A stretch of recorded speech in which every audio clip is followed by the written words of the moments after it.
na Primeira Guerra Mundial e na Segunda Guerra Mundial, que é a Alemanha, por exemplo, buscar mercados, buscar o controle sobre mercados, e não tanto ainda o controle produtivo, que vem na reestruturação do pós-guerra. Daí é o controle produtivo, não é mais o controle sobre o mercado. Claro, mercados estão juntos, não dá para separar as duas coisas. Então, eu acho que nós estamos falando exatamente da mesma coisa. E eu estou falando só de geopolítica. Eu não estou falando nada de diferente de geopolítica.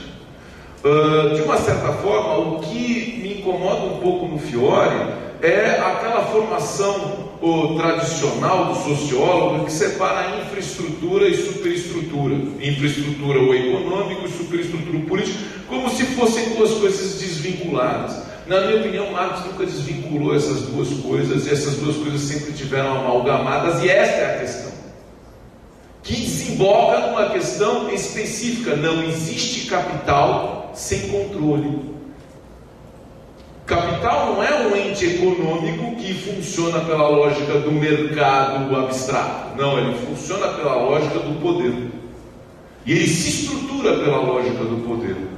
Muitas vezes, alapulanças dominando o Estado, muitas vezes em contradição com o Estado, a depender do momento do processo de acumulação histórico, que nunca volta, que sempre está indo num sentido não tão determinado assim, né? Mas está sempre indo para um outro tempo, como os físicos estão descobrindo que o mundo faz. Vai para um tempo, não sei para onde que vai, mas vai, certo? Então, nós estamos falando da mesma coisa, acho que é exatamente isso. Só que eu concordo com o Niemeyer, Rosa e Lenin, eles estão historicamente localizados, e a gente não pode ficar preso a um momento histórico, a uma interpretação do momento histórico. Esses momentos históricos mudam.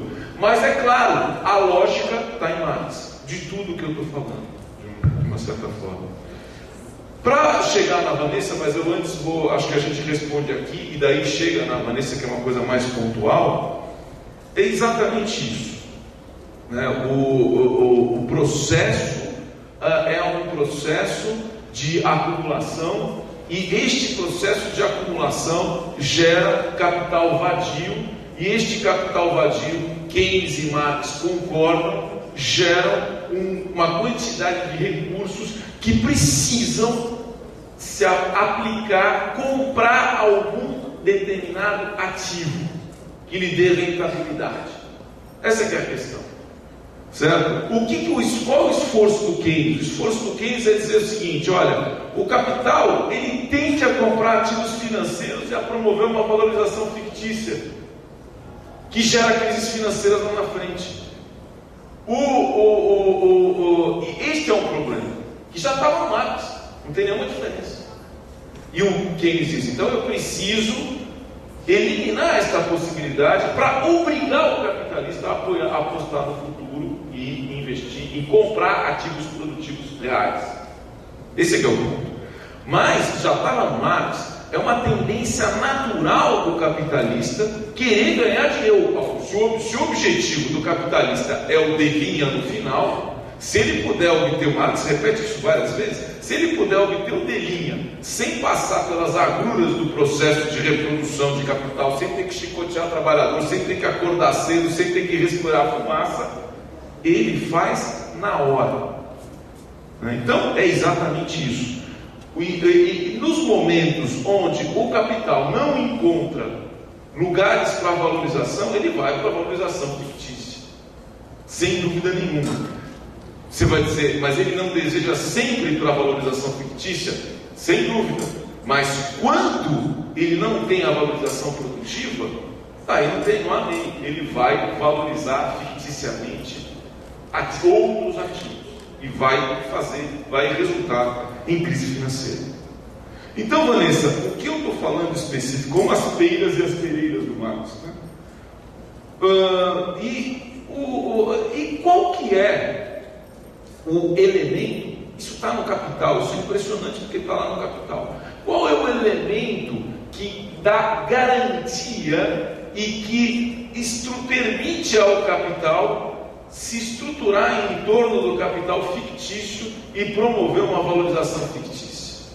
É a dívida pública. É a dívida pública, está escrito.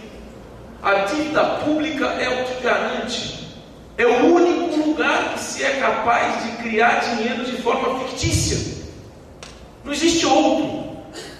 O endividamento público não é resultado de gasto, não é resultado de investimento, não é resultado de nada disso. O endividamento público é o resultado da necessidade do capital fictício se valorizar com alguma base que só pode estar fora, que é a dívida pública. Então, Vanessa, a dívida pública, na verdade, é um resultado. Ela não é a origem nem do problema, e ela não é nem o problema. Não tem nada a ver com isso. Ela é um fator fundamental na garantia de valorização fictícia para o capital. Neste sentido, o que acontece na Europa, na minha opinião, que é o que eu tentei colocar aqui? A pequena Itália, ninguém mais fala. Por que ninguém mais fala dos arranjos produtivos locais italianos como fontes de desenvolvimento local? Desapareceu.